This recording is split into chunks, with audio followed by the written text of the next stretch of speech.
Ignition sequence start. 6, 5, 4, 3, 2, 1, 0. Liftoff. We have a liftoff.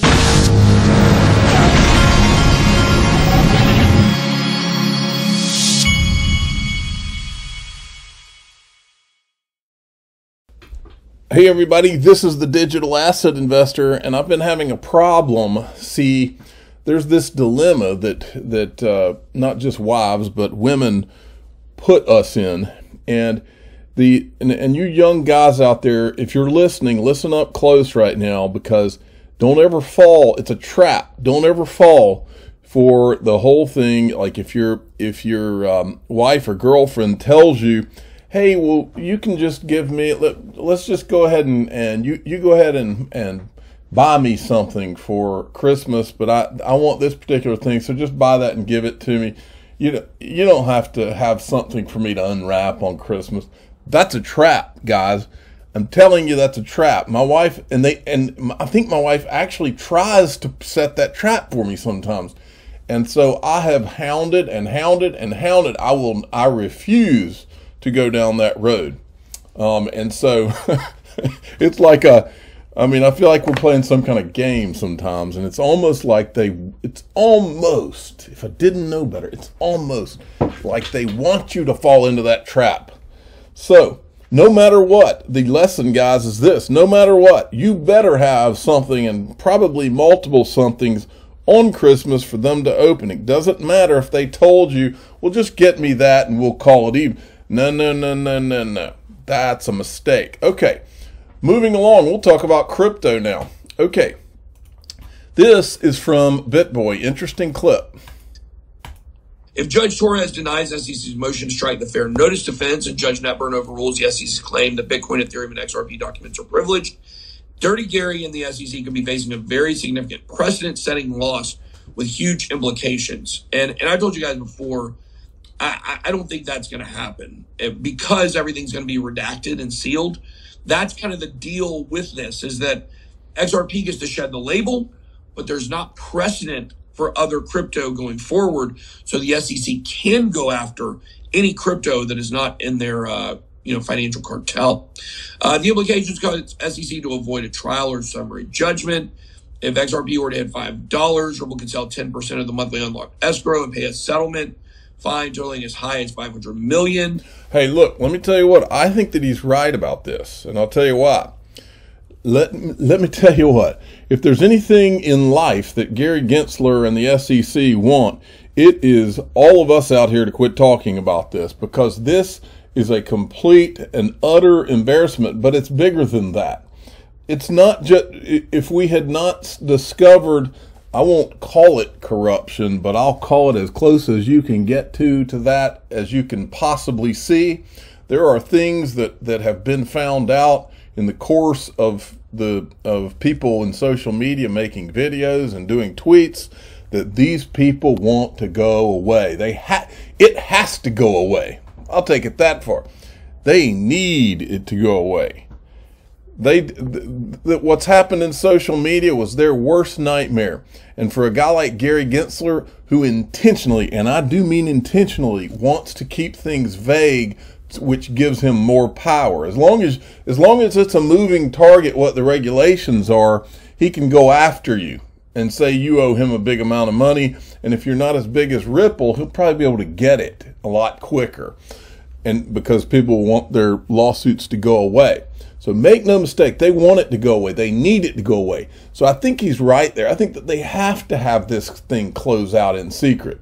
What I always ask myself is, but how, even when you do that, how do you make John Deaton go away? That's the one I think they didn't count on. How does John Deaton go away? Because look, and you want to know what their real worst nightmare is John Deaton in an actual lawsuit where he gets to start calling witnesses. That is the worst nightmare of everyone involved in this whole Ethereum free pass. You write it down. How do you make that go away? And that includes a lot of folks that we've talked about on this channel, folks. That is the worst freaking nightmare. Okay, moving along. I wanted to show you this because I saw this tweet, and it's interesting. XRP chart ready. XRP chart ready 2017-2021 structure are very similar, almost to the T. I wanted to show you this. It's just, now look, folks, a lot of times when the markets are down, it's very interesting and gives you a little bit of excitement just to be able to look at things like this. This is what it looked like in 2017, and I remember it because I was there. At the time, I remember it because I had my XRP on Bitstamp. The options that we have today versus back then are completely different. but I had mine on Bitstamp at the time, and I remember watching it every day. And everything was doing its thing, and XRP was kind of sitting still, and it's the same freaking kind of thing that's going on now. Now look at this. This is the most interesting part. It says in 2017, we broke from the triangle December 12th, 2017, and went from 20 cents to $3.53 in 23 days. And then here he says, January breakout, time to accumulate, target $8 to $14. Now that goes hand in hand with what Dark Defender's been saying. A lot of people have been saying is that $13 range for XRP. You get listen close, folks. If you get an SEC settlement and this thing comes to a close like BitBoy was talking about, and everything is sealed, and hence only XRP, Bitcoin, and Ethereum have any kind of clarity going forward, or really just XRP, it is game on. That target $8 to $14, that might sound crazy to some people out there right now. But remember, back in 2017 with no clarity at all, if you can go from 20 cents to $3.53 in 23 days, and then it was tamped down intentionally, I believe, if that can happen with no clarity, what can happen from where we are now, which is like 70-something cents? Is it a far cry to think that if you got a settlement and all of a sudden you have something that XRP has never had in the 8 year or however long since 2013 that I've held it, it's never had clarity. It's always been held back. The institutions, the bank, none of them have been able to say, okay, well, the skies are clear now we can accumulate it. If you had that, the idea of $8 to $14 is chump change, in my opinion. Okay, let's move along. I wanted to remind everybody, yesterday Link2, who is one of my sponsors, they added Abra, okay, to the platform for the first time, I believe. They also have Ripple, Link2, and Uphold. And remember, when you go on the between now and the end of December, if you go on and you buy private equity, they're gonna drop between $1,000 and $1,500 worth of XRP. If you buy it through your Uphold wallet, they're gonna drop $1,000 to $1,500 worth of XRP into your Uphold wallet. Boom. So that you can go to linqto.com. That is for accredited investors. Now let's check in with the official cool guy of the Digital Asset Investor channel. Army, strap up. We've been here for a year, and we're not leaving now. We're fighting for a level playing field, not just for each other, not just for the other maxis out there who will thank us in the end, but for that mother who can't feed her children, for that dude trying to send $5 back home but got to pay a $10 fee, for that Uber driver who's got to wait 3 days for that money to settle in his account. We know the technology, we know the benefits, so strap in, stop being a little baby, splash some water on your face, and get ready to finish this. The one thing he forgot to say is that you need to put your big boy or big girl pants on, because look, this is the game we're playing. This is a high risk, high return game that's being played here. And one of the high risks is being sued by the SEC. One of the high risks is having a bureaucrat, Gary Gensler, who is owned by Wall Street and government bureaucrats, okay? That's one of the high risks that you deal with this kind of stuff. Okay, there was a breaking yesterday. A new class action lawsuit was filed against Tether in the U.S. District Court for the Southern District of New York. This could get interesting. Then Eleanor noticed, she saw that Gary Gensler, that Hester Pierce and Elad Roisman had done their write-up yesterday. While Chair Gensler newly released regulatory agenda is ambitious in scope, we are disappointed with its content. So he has two of the commissioners of the SEC that do not see eye to eye with him, and Eleanor Terrett was making a comment about it. And then yesterday I had pointed out that Gary Gensler does not pull all of this off without the help of Allison Heron Lee and Caroline Crenshaw. They're in his corner. So it's important that we point to this, because it's not just Gary Gensler's fault. You know, he's the main guy, but he can't do it without the help of these two. So it's important to point to them. This is from October of 2021. This is Caroline Crenshaw. She titles her write-up "Digital Asset Securities." Okay, so just important to know that. Now, and I did make this comment as well, and I put our timeline in that we have found about the Ethereum free pass. And I said, no matter how they rationalize their various stances on digital assets, they're in a box. They cannot credibly rationalize the Bitcoin and Ethereum free passes. That's why they can't answer any questions. That's why Charles Gasparino and Eleanor Terrett are trying to get comment from all these people, and they can't speak to them. That's why Jay Clayton and Bill Hinman are only able to talk to them off the record, and they're doing all this legalese talk. That's the reason nobody from Consensus will talk to them. That's the reason Joseph Lubin can't talk to them. They can't go and talk to anyone because they're in a box. They know we've found the timeline. They never thought that we would put this timeline together. They never thought that you know what the most amazing thing in all of this is that all they had to do was pull it off and then shut their mouths.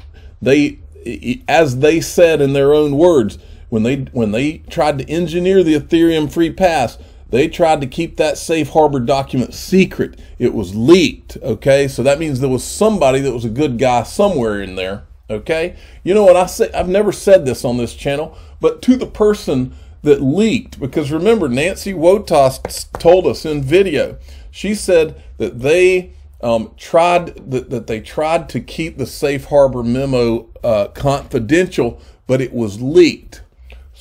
So this is something I've never said on this channel, but I'm saying it now. To the person that leaked the safe harbor memo, you're obviously a good guy or good girl. Hey, touch base with us. We would love to know what you know, because I know there's a lot more to this story. Touch base with us. Let us know. It doesn't have to be me. Touch base with John Deaton. Touch base with someone. Send me an email, digitalassetinvestor2018@gmail.com. Send me an email, put in the title, but you're going to have to be able to show us who you are. I would love to know. I would love to know who leaked that safe harbor memo. That would be fascinating. Okay, moving along. I found a couple of interesting videos that I wanted to show to you. The first one is this. Hester Pierce would be a SEC person who would be a leader and would actually inspire. Listen to this. I did want to counter Chair Gensler and others. I mean, he's one of many who just use this Wild West terminology to suggest it's just a mess out there and we need to come in, the government needs to ride in and impose some law and everyone will be better off. And, you know, I think we tend to just throw those words around. And I wanted to say, well, okay, let's look at what it was actually, what was the West about? And it was a bit romanticized. I agree with that as well. But there is this notion of people leaving the staid societies on the East Coast and looking west to this broad, beautiful country and looking at what they could do there and building civilizations under really difficult circumstances, but building, you know, really impressive civilizations there and cities and then, you know, innovation hubs. And so let's not forget that other side of the story. Okay, I'll just leave it at that. But I was telling somebody yesterday, Do you remember when the other day when Brian Brooks was speaking, and what she's saying here? What this is called is optimism, folks. These are half glass full people, okay? We're living under this Gary Gensler clown, and it reminds me, if you remember the movie The Lion King, when the bad lion took over, it was like darkness covered the land. And then at the end of the movie, when the Lion King finally took over, the light came back. Well, that's what Gary Gensler is. That's what he represents to me for crypto, is this darkness that's fallen over crypto. It doesn't have to be that way. We don't have to feel this way. We should feel, we're in the freaking United States of America. We should feel optimistic about our future and the future for our children. We don't feel that way because he's intentionally giving you that dark feel. That's not what you feel when Hester Pierce is talking here. That's not what I felt when I watched Brian Brooks the other day talking about how what needs to happen in this space. Why are we we don't need to be living under this. Anybody who associates themselves with this darkness needs to be booted out of Congress. And any Congress people out there that don't have something to say about how this is being handled, they need to be booted out. Because this is not the way this country was founded. This country was founded as like a new frontiers and exploration and optimism and go build something and go do something. Not this, well, we need to rein it in. We need to rein this in because if we don't bring it into this regulatory, then things are going to go bad. That's the wussy way. That's the wussy approach, Gary. Let's take some risk. Let's do some things. Let's go crazy with this. And then, yeah, bad things will happen. Quit being a wussy and let this industry thrive. Okay? That's what needs to happen. That's the American way. And Gary Gensler ain't it. Gary Gensler's already rich, and that's part of the problem. Is the people out here, they see crypto as an opportunity to maybe take their families to the next level. But Gary Gensler doesn't have to do that. So it's easy for him to talk after he leaves MIT, and now he's scared to even leave his house, from what I can tell. Not Hester Pierce, by the way. She's at the SEC, from what I can tell. But while he's hiding in his house with this veil of darkness that he's put over crypto, it's totally absurd what we're going through. Anyway, I'm done with that rant. I'm the digital asset investor. I'm not an investment advisor. This is for entertainment purposes only. Please subscribe, hit the like button, and tell Gary Gensler to go fly a kite. We need somebody else. This guy is a disaster for this industry. He's a disaster for the SEC, and in essence, a disaster for this country. He is not what this country is about at all.